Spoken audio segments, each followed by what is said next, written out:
예, 목사님.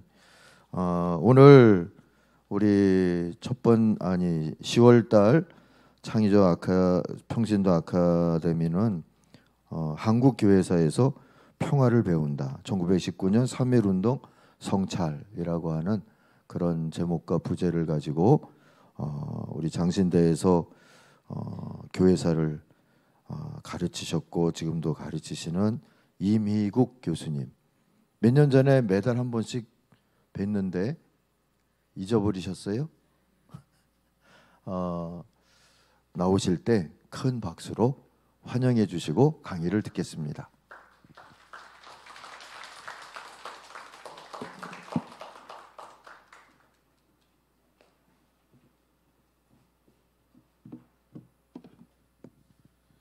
제가 몇 해 전에 매달 한 번씩 와서 강의를 했거든요. 근데 저도 무슨 강의 했는지 잘 모르겠습니다. 이 강의를 내용을 안 했기를 저도 지금 바라면서 예. 근데 오늘도 주제는 한국교회사거든요.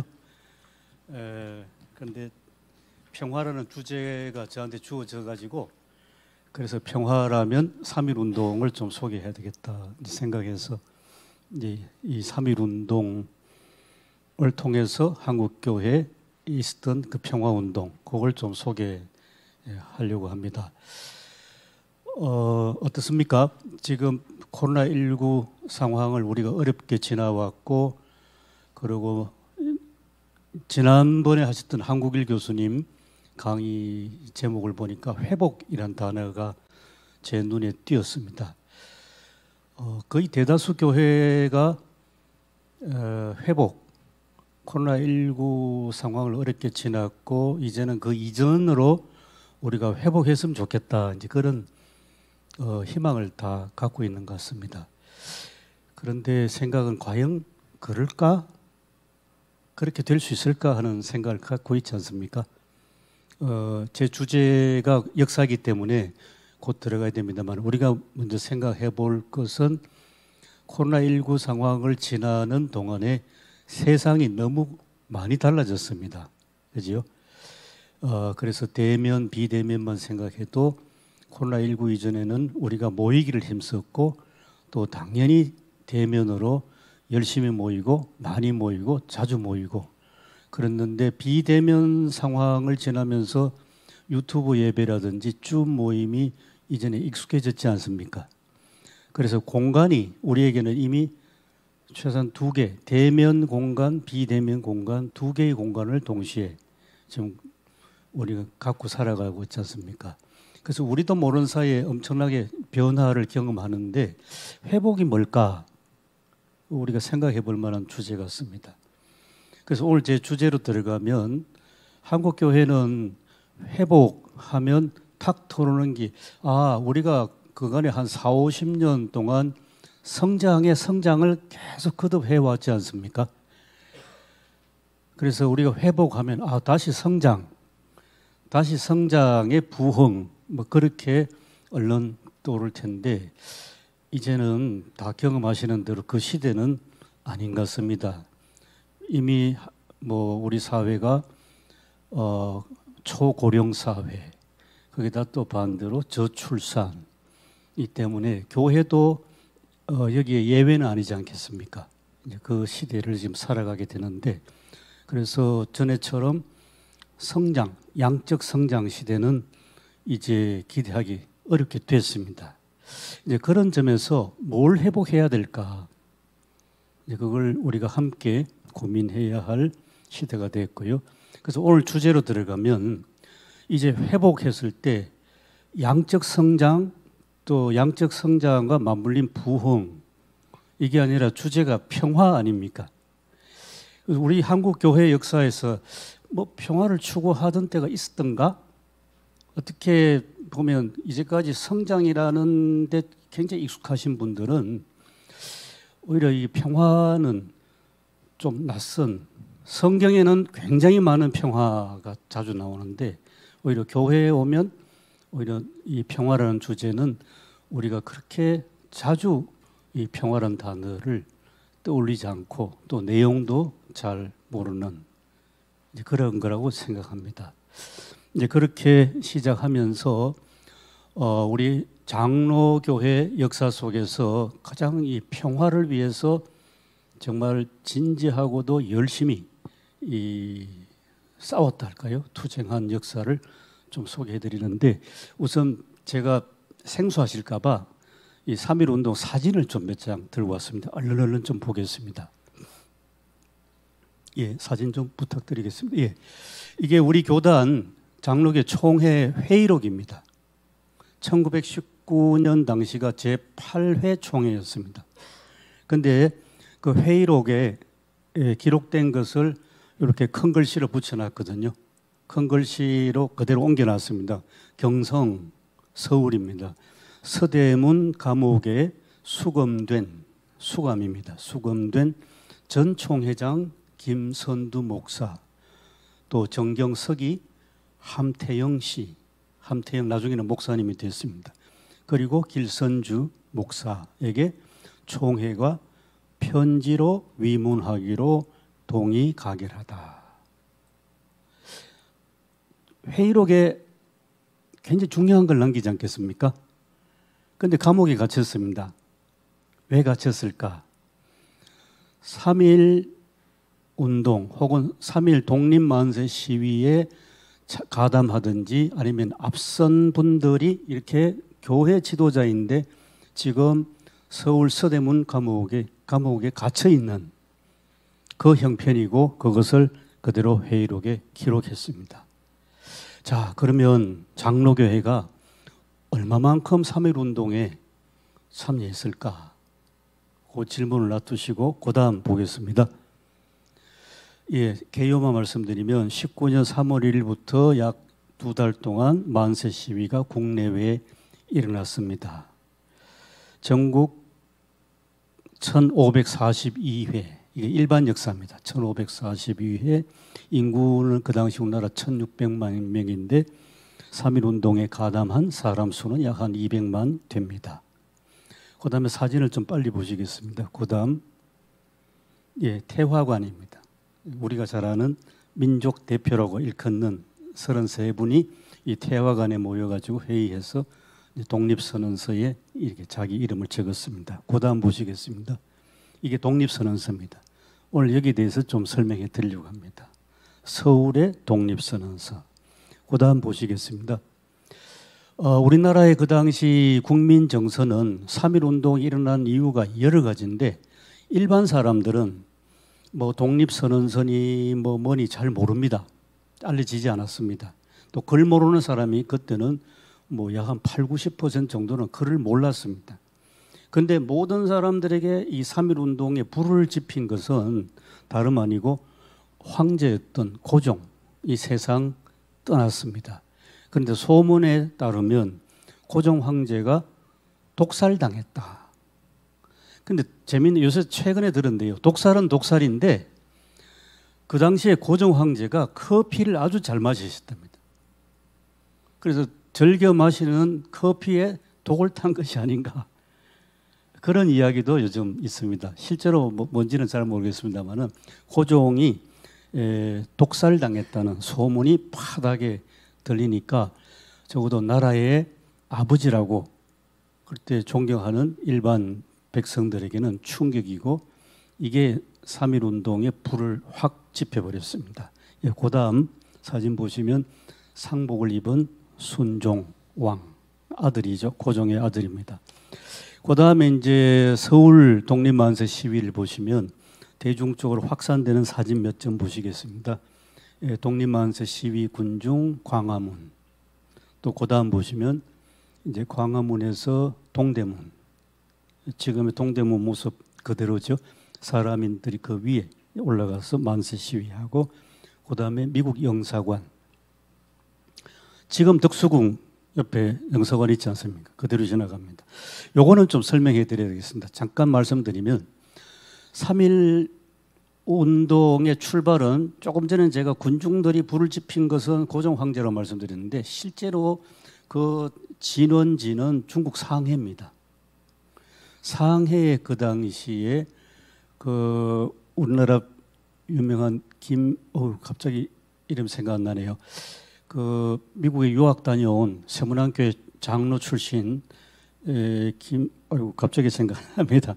하여튼 김아무개 그분이 계셨는데 그때 여운영 씨도 계셨고, 그런데 1918년에 세계가 지금 달라진다. 1차 세계대전이 끝나고 이제 세계 국제 질서가 달라지는 것을 상해에서 들었습니다.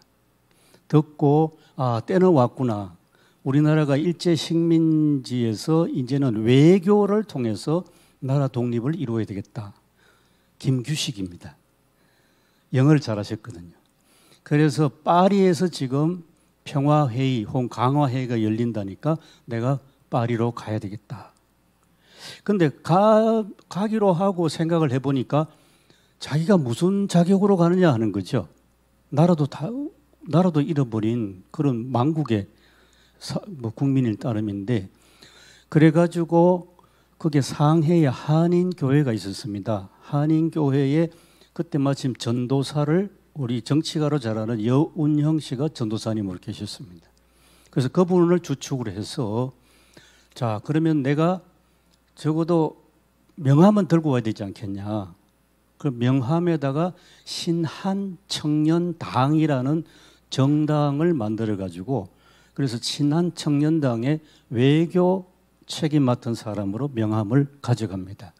또 실제로 당을 만들어가지고 상해에서는 이제 뭔가 꿈틀거리기 시작하죠. 그래서 가면서 김규식 씨가 그런 얘기합니다. 내가 파리로 가서 열심히 이 외교를 통해서 우리나라가 이제 소위 대한제국이 그 당시에는 독립을 이루어야 되는데, 그러면 내가 파리에 가 있는 동안에 국내에서 누군가가 열심히 떠들어야 되지 않겠냐 하는 거죠. 그렇지요. 요게 3.1 운동의 씨앗이 됐습니다. 촉발이 됐습니다. 그래서 그 상해에 있던 사람들 가운데서 이광수도 있었습니다. 이광수는 동경으로 가서 2.8 독립선언서 초안 작성하고, 그 다음에 김규식의 부인은 역시 세문안교회 출신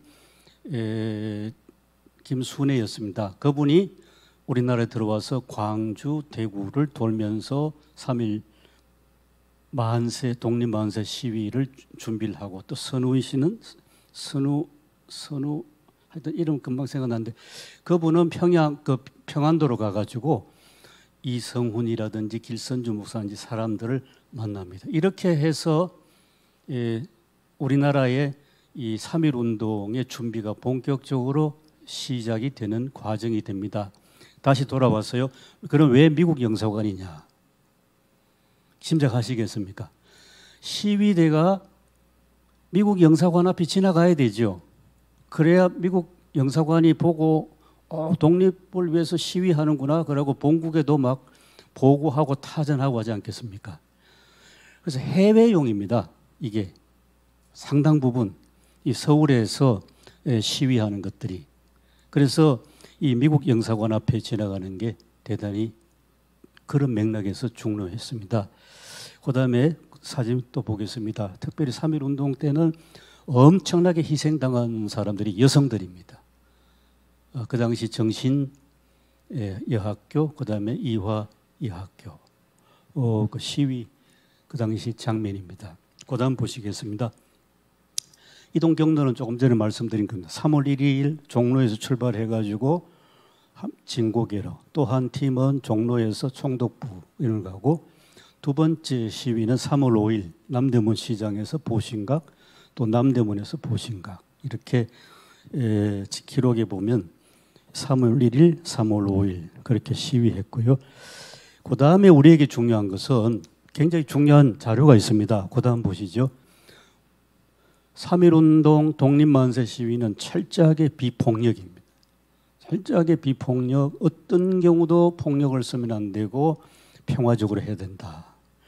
남아있는 자료가 있습니다. 그 다음 보시겠습니다. 행동 지침이 나옵니다. 행동 지침 보시면 독립단 통고문. 보시죠. 일본이 우리를 식민 지배하는데 우리는 독립만세 시위를 하면서 일본 사람 모욕하지 말고 일본 사람에게 돌 던지지 말고 투석하지 말라는 거죠. 일본 사람 만나면 주먹으로 때리지 마라. 그리고 독립만세 시위 기간에 매일 오후 3시에 기도하고 주일에는 금식하고 또 매일 성경을 읽는데 월, 화, 수, 목, 금, 토 성경 읽는 구절들을 다 이렇게 통고를 해줬습니다. 저는 이 자료를 보고 참 놀랐습니다. 그냥 독립만세 시위가 아니고 우리 장로교회 교인들에게는 저런 어떤 지침이 내려졌구나. 저게 기록으로 또 남아있는 게 참 굉장히 놀라운 일이었습니다. 자, 이렇게 비폭력 평화적으로 시위하는데 그 다음 한번 보시죠. 일제 헌병과 일제 경찰은 시위 진압, 야만적 폭력, 체포, 구타, 살상, 연행, 취조, 고문, 징역. 어느 선교사 그 뒤에 사진이 있습니다만 사진은 일단 시간이 가니까 제가 말로 먼저 설명하겠습니다. 아까 여학생들 제가 설명드렸지 않습니까? 서울에서 있던 일입니다. 그 정신여학교, 이화여학교 학생들이 시위하면 일본 헌병이 칼을 찾지 않습니까? 그 칼을 빼지는 않고 그 칼집에 칼 있는 걸로 여학생 내리칩니다. 그럼 쓰러지죠. 그러면 군홧발로 밟고 경찰서로 연행했습니다. 정말 비참한 거는 연행된 여학생들이 예외 없이 거기 경찰서에 잡혀가면 많은 남자 시위자들이 거기 다 이제 잡혀와서 우글우글거립니다. 그런데 그 여학생이니까 나이가 젊지 않겠습니까? 그런데 옷을 빨개벗깁니다. 부끄러워가지고 자기 몸을 가리면서 이 벽을 향해 하면 막 돌아서라고 엄청 두들겨 패고 그게 기록이 남아 있습니다.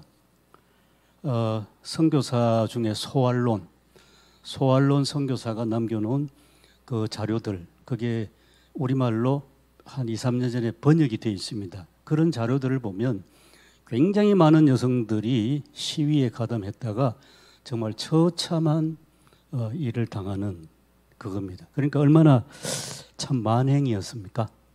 그래서 사진들은 더 많이 있습니다만은 일단 여기까지 말씀드리고 이제 좀 장면이 좀 이해 가십니까? 사진들을 보시면서 두 번째 제가 말씀드릴 것은 자료집 다 갖고 계십니까? 예, 그 자료집으로 좀 들어가면서요. 제가 좀 먼저 말씀드릴 것은 서울에서 독립만세 시위 준비를 어떻게 했느냐. 자료집에는 없는 것을 조금만 더 말씀드리겠습니다. 제가 드리는 이 이야기는 전택부 선생님이 쓰신 그 책이 있습니다. 토박이 신앙산맥이라는 책이 있습니다. 아주 오래된 책입니다. 토박이 신앙산맥에 나오는 이야기를 제가 그대로 전해드리겠는데요. 이렇습니다. 그 당시에 서울의 안국동, 안동교회 장로님 중에서 과거에 우리나라가 미국과 조약을 맺을 때가 1882년 아닙니까? 조약을 맺고 나서 바로 미국의 참사관으로 가서 한 4년간 일하신 분이 있습니다. 그분 성함이 박성봉입니다. 박성봉 이분이 이제 우리나라 돌아와서 개혁운동했고, 그 다음에 또 비슷한 시기에 미국에 가서 어떤 외교관으로 있다가 우리나라에 돌아온 우리에게 너무나 잘 아는 YMCA 운동하신 이상재 선생. 박성봉, 이상재 이분들은 이제 서울에서 소위 고관대작을 지내신 분들이죠. 그런데 이상재 선생은 연동교회를 다녔고 박성봉 이분은 안국동의 안동교회를 설립하신 분 중에 한 분입니다. 3.1운동이 됐을 때 처음에는 천도교로부터 뭔가 좀 시작을 했는데 잘 안 됐습니다. 그러다가 박성봉, 이상재 이런 분들은 모든 종교를 망라하고 그 당시 사회적 지도자였기 때문에 박성봉 장로님이 자기 집에 몇 사람 불렀습니다. 천도교 지도자도 부르고 이상재도 부르고 나중에는 평안도에 있던 이성훈 선생까지 왔습니다. 그렇게 해서 의논해서 서울에 소위 거사를 거기서 기획을 했죠. 기획을 하고 독립선언서의 초안을 누구에게 맡겼냐 하면 최남선 씨에게 맡깁니다. 그렇게 해서 서울의 독립선언서가 작성이 됩니다. 그래서 이런 이야기를 기록으로 이제 전택부 선생이 다 남겼거든요. 그래가지고 33인 대표 선언할 때도 실질적으로 지휘하던 분들은 다 빠져버렸습니다. 박성봉 이름도 없고 이상재 이름도 없습니다. 그 나머지 사람들이 33민족 대표로 지금까지 기록이 되어 있으니까 그렇게 남아있는 거지, 실제로는 박성봉, 이상재, 이성훈 이런 분들이 이 독립선언서를 작성하는데 굉장히 아주 중심적인 역할을 한 거죠. 자, 그러면 제가 여기서 질문 겸 하나 생각해 볼 건데, 그 당시 우리나라 교회 역사가 이제 몇 년 됐겠습니까? 첫 선교사가 들어온 게 1885년입니다.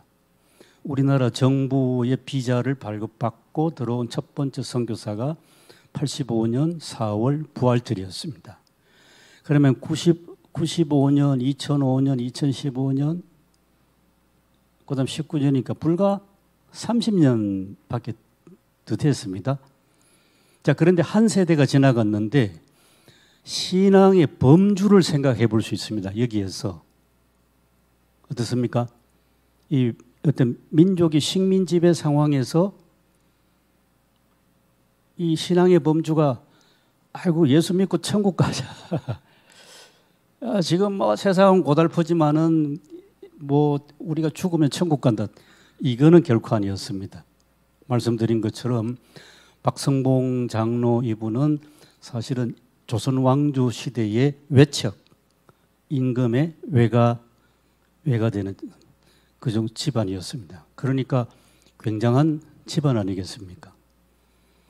이제 그런 고관 대작들이 1902년에서 3, 4년 사이에 대거 예수 믿고, 그리고 이분들이 학문하는 학자이고 선비이기 때문에 여러 사람이 우리말 성경을 번역하는데도 같이 참가를 하고, 그 다음에 어떻게 하든지 나라를 살려야 되겠다. 나라를 살리는데 굉장히 중요한 것을 교육으로 봤습니다. 그래서 교회 옆에 학교를 세우게 하고, 또 제일 먼저 대학이 설립된 것은 평양이었죠. 숭실. 그런데 박성봉 이분은 1909년도에 나라가 망하기 직전에 대학을 세워야 되겠다 해서 소위 민간 사립대학 설립운동을 그 정도로 하신 분들이었습니다. 그러니까 제가 이렇게 덤성덤성 말씀드렸습니다마는 적어도 신앙의 범주가 나 예수 믿고 축복받아서 잘 살자 이건 아니죠. 적어도 나라의 상황을 걱정하고 어떻게 하면 민족이 어려움 속에서 위기에서 헤쳐나갈 수 있겠는가. 이게 이제 그분들의 신앙의 범주였습니다. 그래서 이 오늘날 우리에게 굉장히 큰 가르침을 주시고 있지 않는가, 이분들이. 그런 맥락에서 이제 시간이 15분밖에 안 남았습니다만은 15분 동안에 독립선언서를 좀 소개를 해드리면, 이 독립선언서 안에 평화, 아까 김규식 씨 좀 소개했죠. 파리로 가가지고 내가 우리나라 지금 식민 지배에서 벗어나는 거 외교로 좀 독립하게 하겠다. 그 포부로 갔습니다. 그런데 여기 독립선언서에는 그 조화 잘 되게 세계 평화를 위해서 이야기합니다. 첫 번째 꼭지는요, 세계 개조, 세계를 바꾸자는 겁니다. 독립선언서의 첫 번째 나오는 이야기는 세상을 바꾸자. 그런데 우리나라 세상뿐만 아니라 온 세계를 바꾸자는 겁니다. 내용만 제가 좀 소개해 드리겠습니다. 시간이 없으니까. 그 당시의 세상은요, 1차 세계대전 직후고 1차 세계대전이 4년 수개월 동안 유럽에서 엄청난 전쟁을 했습니다. 그 이전에 1차 세계대전 이전의 전쟁은 그냥 칼로 싸우고 그냥 딱총으로 싸웠는데, 이제는 대포를 쏘고 탱크가 나오고 하니까 뭐 한 방이면 건물이 무너지고 뭐 어마어마합니다. 그러니까 유럽 인구의 8억 명이 전쟁에 휩싸였습니다. 그래서 수천만 명이 사망하고 그런 끔찍한 전쟁을 치렀는데 전쟁의 원인이 뭐냐 하면 소위 제국주의입니다. 19세기에 산업화를 일찌감치 일으킨 영국, 프랑스, 그다음에 19세기 후반에 독일. 산업사회를 일으키니까 이제는 원료를 공급해야 되지 않습니까? 그러니까 식민지를 개척하죠. 아프리카나 인도나 그다음에 심지어 아시아에 가서 원료를 공급받고 상품을 만들어서 다시 아프리카에 팔고 아시아에 팔고 이런 식의 식민지를 개척하는 것이 1880년부터 한 30년 동안 지속됩니다. 그러니까 자기들끼리 패권 다툼을 하다가 터진 게 전쟁입니다. 그러다 전쟁의 마지막은 독일이 졌지 않습니까? 독일이 지도록 만든 나라는 1917년에 전쟁에 개입한 미국이었습니다. 그리고 그때부터 미국이 세계 패권을 뭔가 칠 움직임이 있는데 바로 그 직전에 러시아가 약소 민족의 자기를 이야기합니다.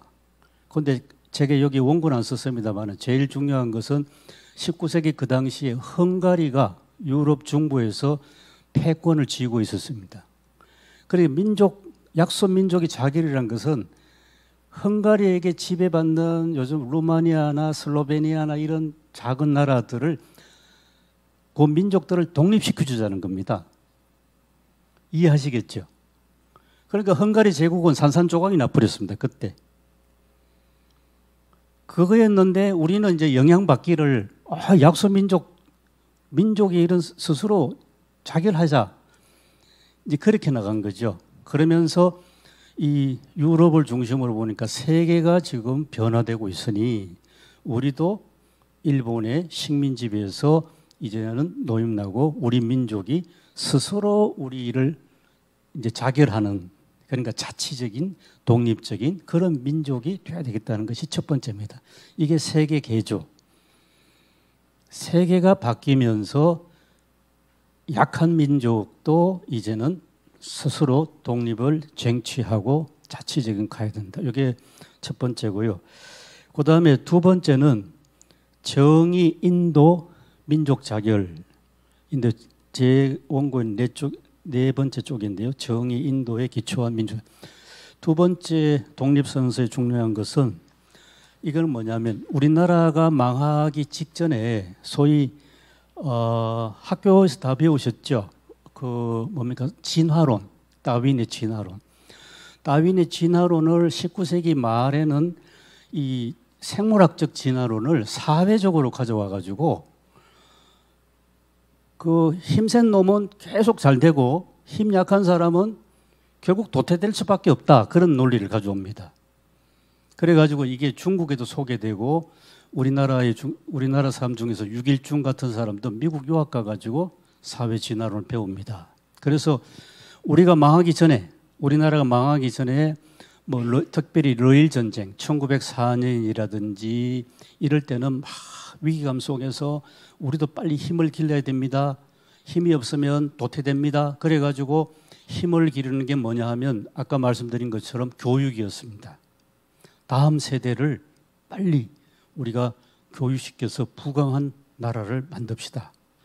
그렇게 하지 않으면 저 일본 놈들이 우리를 곧 지배하러 옵니다.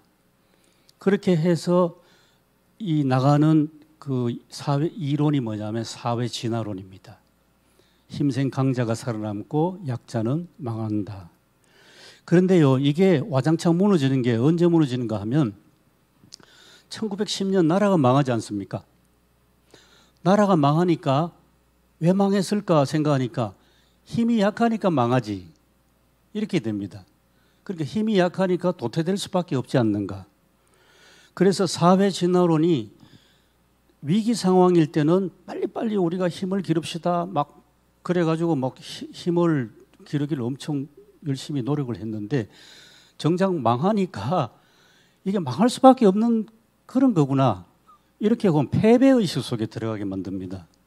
그래서 1910년부터 약 한 7, 8년 동안 이 지식인들이 이 사회 진화론에 갇혀가지고 꼼짝을 못합니다. 그런데 굉장히 반가운 소리가 들리는 게 러시아, 그다음에 미국이 일선이 민족 자결 나오니까 약소 민족이 스스로 자치하고 스스로 자기 일을 자기가 해결하는 그런 세계 질서가 와야 된다 하니까 굉장히 반가운 거죠. 그걸 위해서 김규식이 지금 파리로 날아갔습니다. 날아간 건 아니죠. 비행기가 없었으니까 대륙으로 해서 파리로 건너갔습니다. 그래서 민족 자결이란 게 바로 이겁니다. 이거고요. 세 번째는 동양 평화와 세계 평화였을 때 평화 이제 주제인데요. 평화 주제는 본래 우리나라에는 본래 평화하면 세 개 나라, 한국과 일본과 중국을 생각했습니다. 그래서 화합할 때 화를 써서 삼화. 한국, 일본, 중국이 서로 사이좋게 잘 지내야 되는데 사이좋게 잘 지내려면 사람들 사이에 화해가 중요하다. 인화를 강조했습니다. 그게 이제 우리 세 개 나라 동북아시아에서 주로 크게 평화스럽게 지내자는 이제 그런 논리였습니다.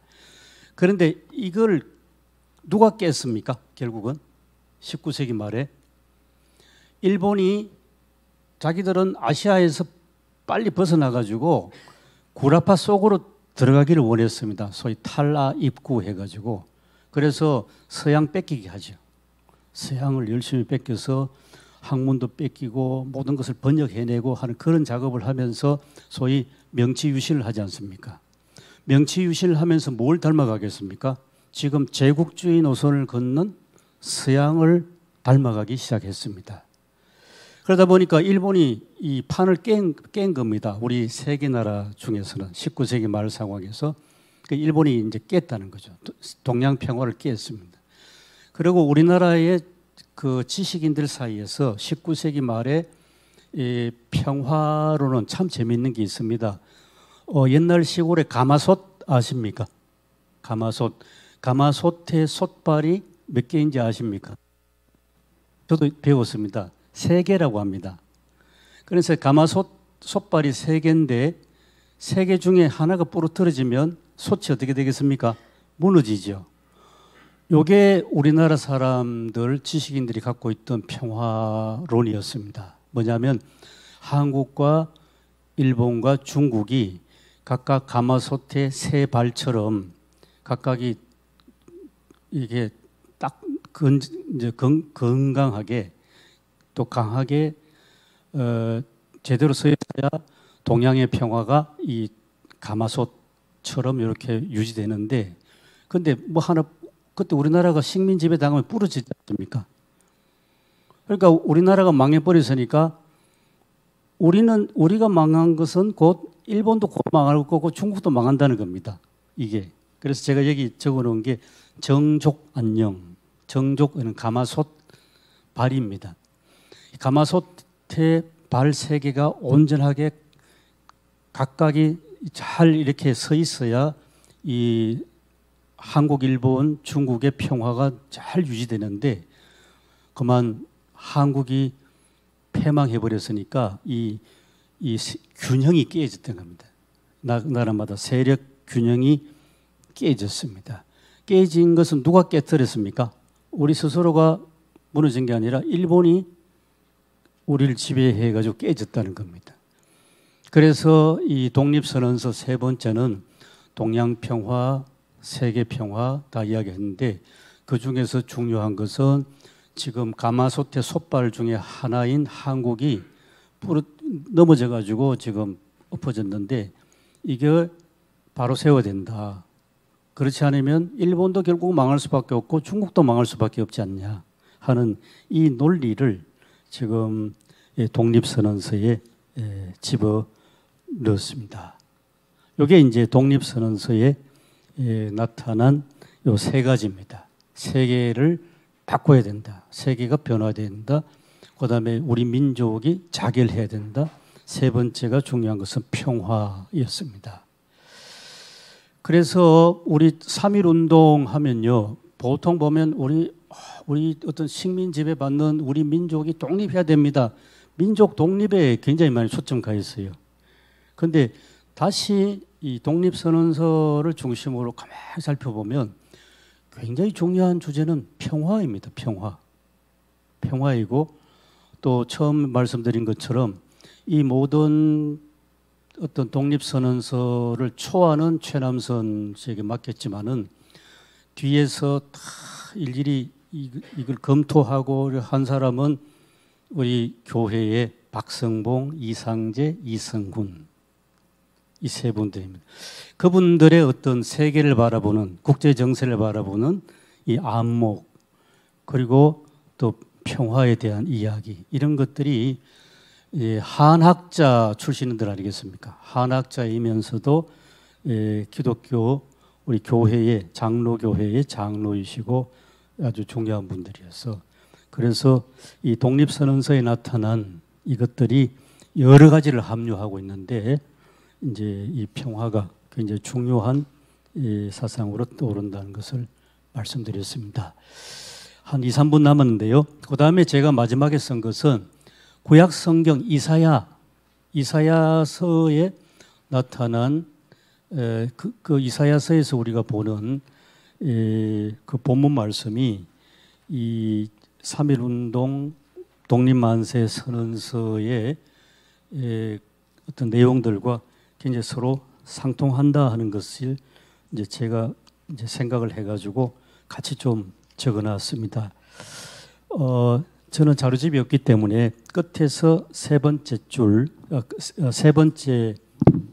쪽에 보시면 이사야 제가 몇 장을 적어놨습니까? 예. 그 구절을 가지고 한번 같이 본문만은 한번 읽어 보면 좋겠습니다. 이사야서 11장 6절에서 9절.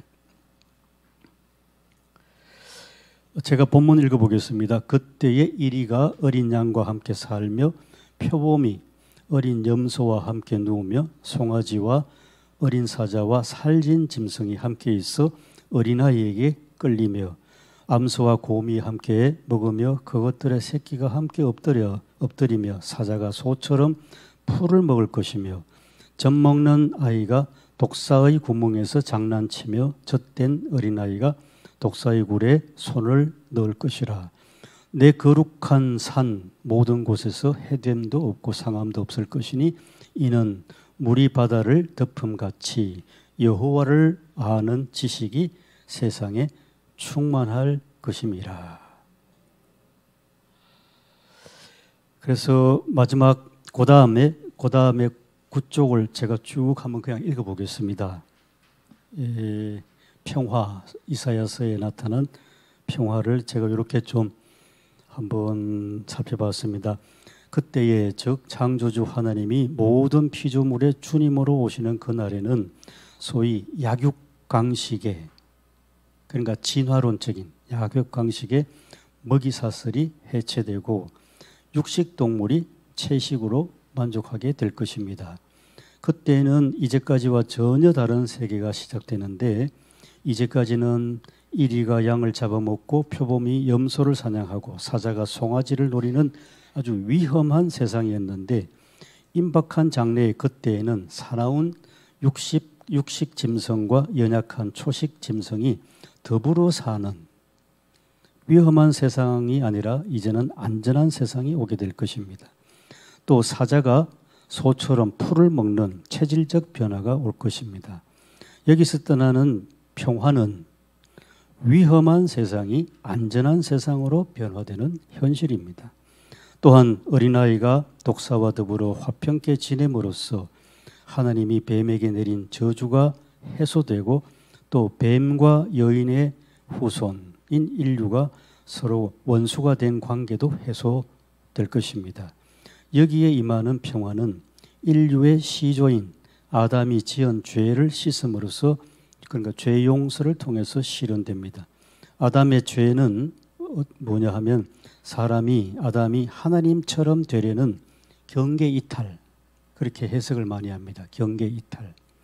그러고 나서 모든 피조물은 힘이 센 짐승이든 나약한 가축이든 각각 자유를 누리고 살면서 모두 다 평등한 관계에서 더불어 이웃으로 살며 평화를 누리게 될 것입니다.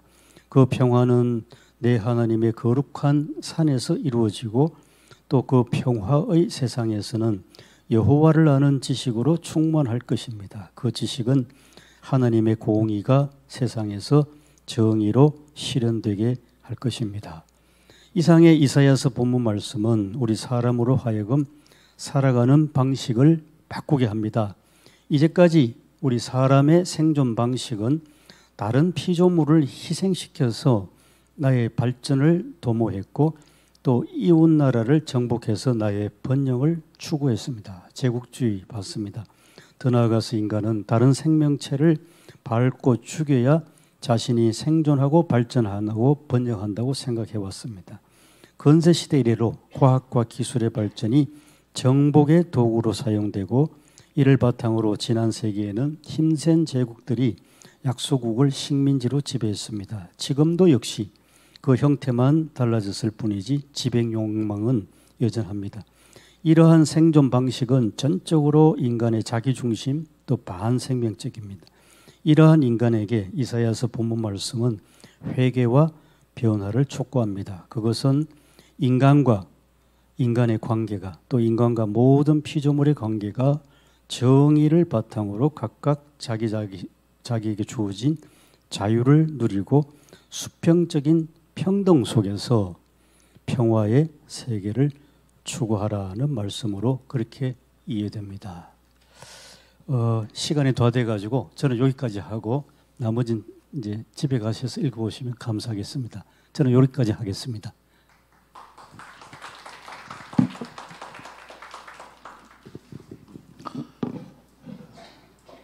질문을 하셔야 집에를 가실 수가 있습니다.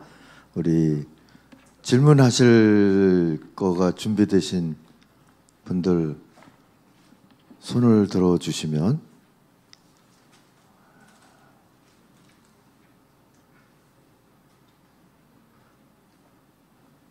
저도 버틸 겁니다. 마이크를 드리려고 그래요, 제가. 이게 이제 방송으로 듣는 분들도 있기 때문에 마이크를 안 잡으면 방송으로는 뭔 얘기를 하고 있는지를 모르니까. 질문 없으세요? 없으세요? 목사님 강의를 너무 잘해 주셔서 질문이 없다고. 그럼 제가 질문을 하나. 아, 그래요? 예. 배 목사님이 하려고? 자, 마이크 가져가세요.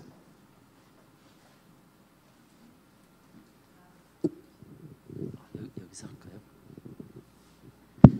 아까 그 목사님 강의해 주실 때 그 전택부 선생님께서 이렇게 여러 가지 좀 소개하셨다. 이렇게 아까 말씀 주셨는데 말씀 들려주셨던 내용을 좀 더 자세히 알고 싶은 분들이 많이 계실 것 같거든요. 그래서 제가 이렇게 전택부 선생님이 2008년에 별세하시고 이제 그 이후에 책들이 2021년에 인간 신후 또 2019년 양화진 선교사 열전 이런 책들이 있었는데 이제 뭐 한 권을 추천해 주신다면은 이 부분에 대해서 우리가 이 시대 그리스도인으로서 이 3.1 운동과 이 기독교에 대해서 좀 다시 이해하기 위해서 좀 참고할 만한 책으로 좀 추천해 주신다면 어떤 책을 좀 한번 읽어보라고 권해 주실지. 책을 추천하기 전에 이분이 북한에서 오셨죠. 제가 알기로는 함경도에서 오신 분을 알고 있습니다. 그런데 YMCA 활동을 많이 하셨고 또 지도자인 것도 알고 있고 제가 소개해드린 그 이야기는 사실 어제 오늘 읽은 게 아니고 제가 신학교 다닐 때 읽은 겁니다. 1980년대 초반에 그 책 제목이 토박이 신앙 산맥입니다. 두 권이 있거든요. 1권이 있고 2권이 있는데 그 어떻게 읽어보면 참 재미있는 야사로 글이 읽혀집니다. 완전 스토리텔링으로 하셨고 또 본인이 직접 체험한 이야기도 많고 또 들은 얘기도 많고 그래서 아마 우리 교우님들이 읽으시면 참 재미있다. 역사가 이렇게 재미있을 수가 있나? 그런 이야기들이 굉장히 많습니다. 뭐 지금 하나 또 기억나는 것은요. 우리나라에 처음에 이제 복음이 전파될 때의 전통 문화와 충돌하지 않습니까? 특히 제사 문제.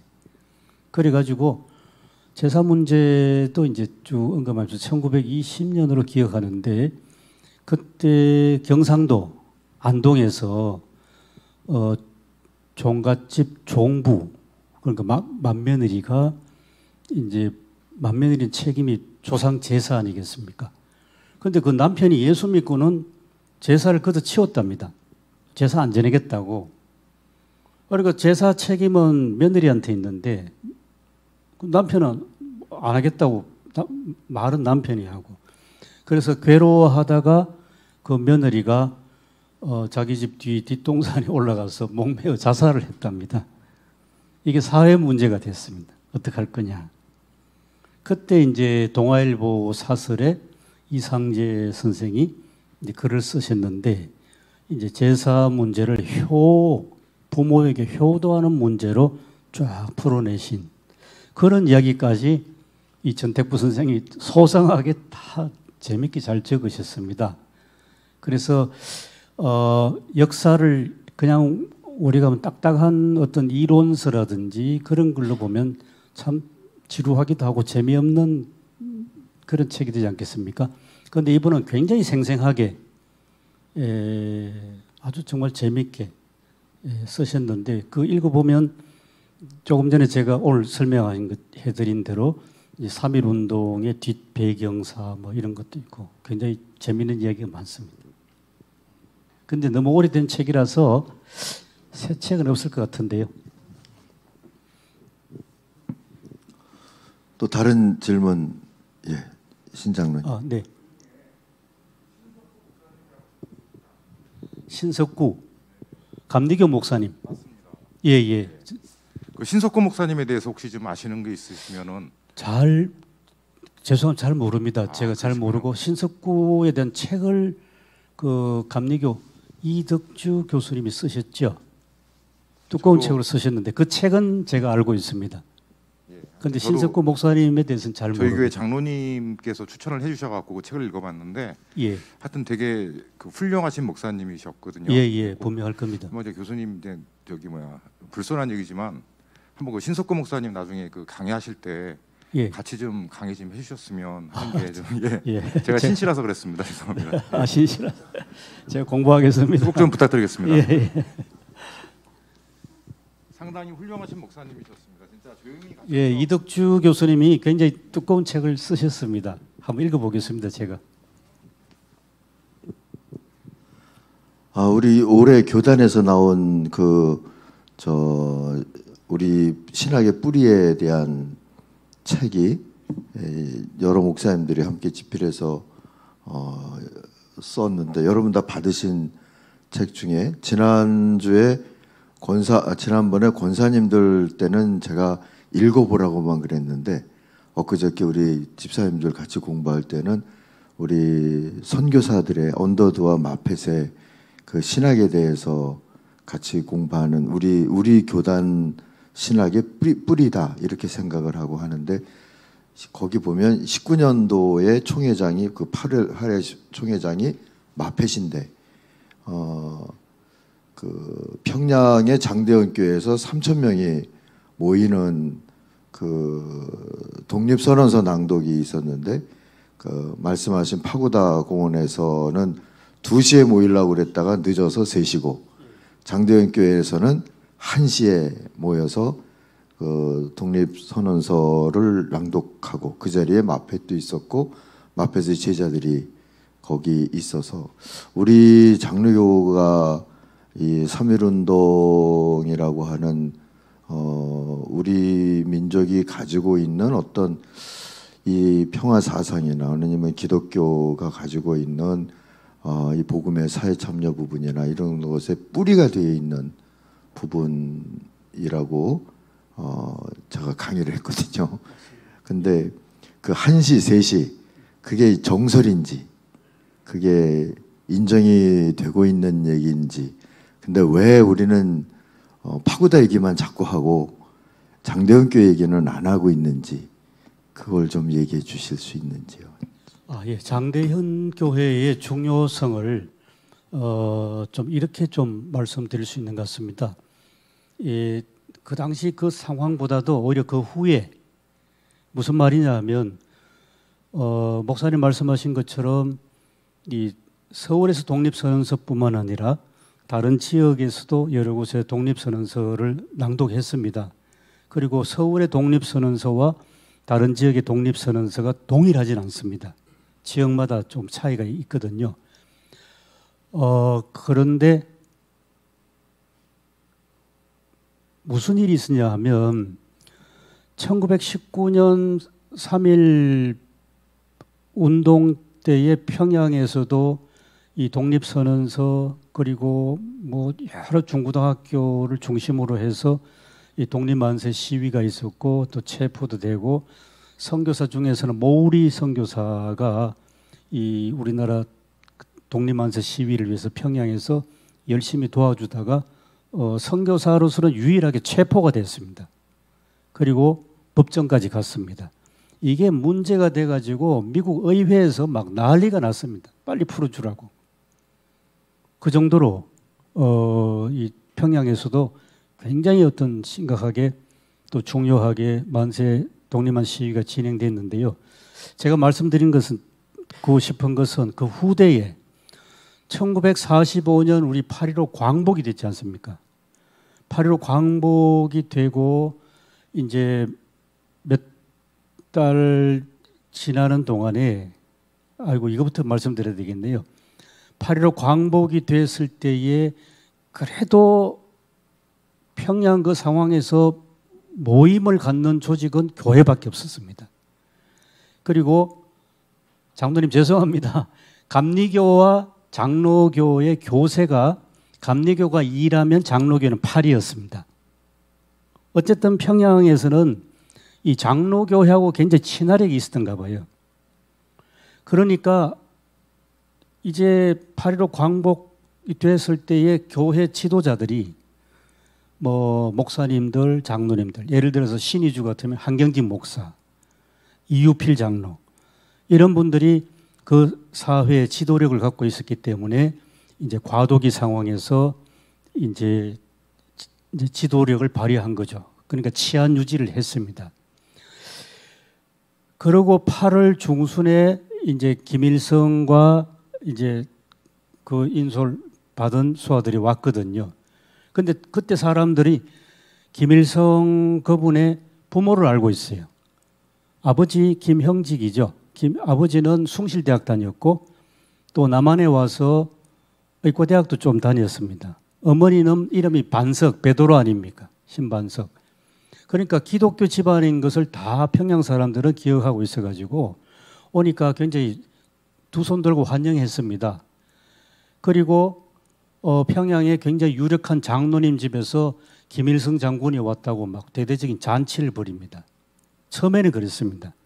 그런데 분위기가 바뀐 것은 10월 달입니다. 10월 달에 분위기가 바뀌면서 이제는 이 소련군과 김일성 그 세력이 이제 자기의 어떤 정체를 드러내면서 조만식 선생부터 제거하고 그리고 이제 세력을 잡아나가면서 교회가 아니네 이렇게 된 겁니다. 그래서 이제 점점 약해지죠. 교회 세력은 약해집니다. 그렇게 하다가 이제 해를 넘기고 2월이 됐습니다. 2월이 됐는데 교회는 장로교회는 뭘 준비하냐면 자 이제 곧 3.1절이 온다. 우리 평양은 엄청난 자부심이 있는 이 지역인데 3.1 운동은 그렇네요 목사님. 서울엔 독립선언서를 공원에서 했지만은 평양에서는 교회에서 했습니다. 장대현 교회에서. 그랬으니까 이 장대현 교회가 어떤 교회냐? 우리가 3.1절 기념식은 장대현 교회에서 해야 된다. 어떻게 하냐? 장대현 교회에서 1919년 3.1 그냥 독립만세만 선언서 읽은 게 아니라 예배드리고 독립만세 읽었거든요. 그러니까 우리가 3.1절 첫 번째 광복 이후 첫 번째 기념식에 예배드리고 독립선언서를 읽자 이렇게 된 겁니다. 그래서 목사님들이 모였습니다. 2월 달이었습니다. 그런데 그때 이미 공산당이 세력을 잡았습니다. 잡아가지고 교회에게 이제 경고장 보냅니다. 모이지 마라. 3.1절은 그 평양 역광장에서 모여서 거기서 기념식을 할 테니까 교회는 모이지 마라 그럽니다. 그런데 교회가 뭐 그렇게 하겠습니까? 아니, 우리 3.1절이 어떤 날인데 우리는 그렇게 안 된다. 더구나 광복절 이후에 첫 번째 3.1절인데 이러면서 교회가 강행을 합니다. 강행해서 충돌할 수밖에 없죠. 그래서 기록에 따르면 평양 장대현 교회에 한 5천 명 모였답니다. 5천 명 모여서 거기에 나중에 서울의 성도교회를 창립하셨죠. 황응균 목사.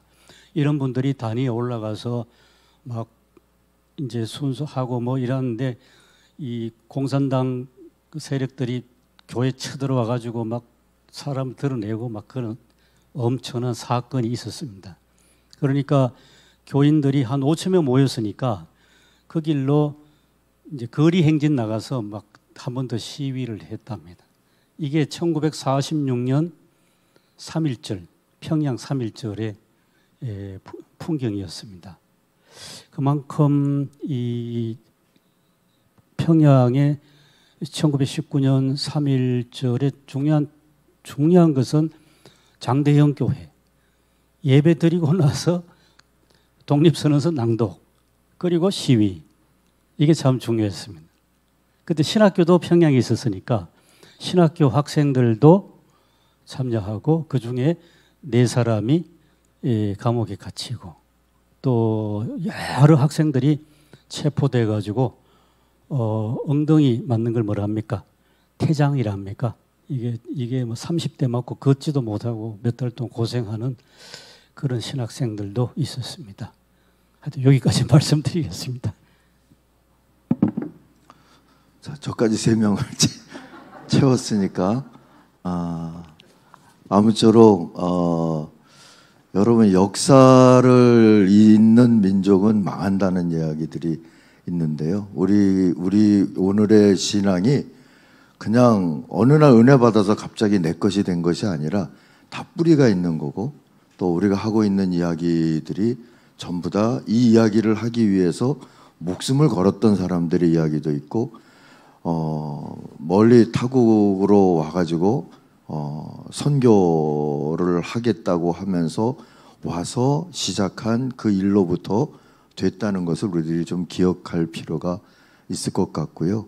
또 오늘을 계기로 해서 우리의 교회사 또 우리 신학과 신앙의 뿌리들에 대해서 조금 더 관심을 가지시면 좋을 것 같아요. 그리고 저는 장로교에 대해서 그리고 그 중에서도 우리 통합에 대해서 우리 장로교 통합교단의 항존 직분자가 되는 분들은 그것에 대한 이해와 자긍심이 좀 있어야 될 것 같다 하는 생각을 해요. 그런 마음을 우리들이 가지고 또 이렇게 나름 공부를 계속 해 나가시는 그런 계기가 되면 좋겠습니다. 다시 한번 오늘 강의해 주신 우리 이미국 교수님께 박수 한번 크게 해주시고 네, 감사합니다. 감사합니다.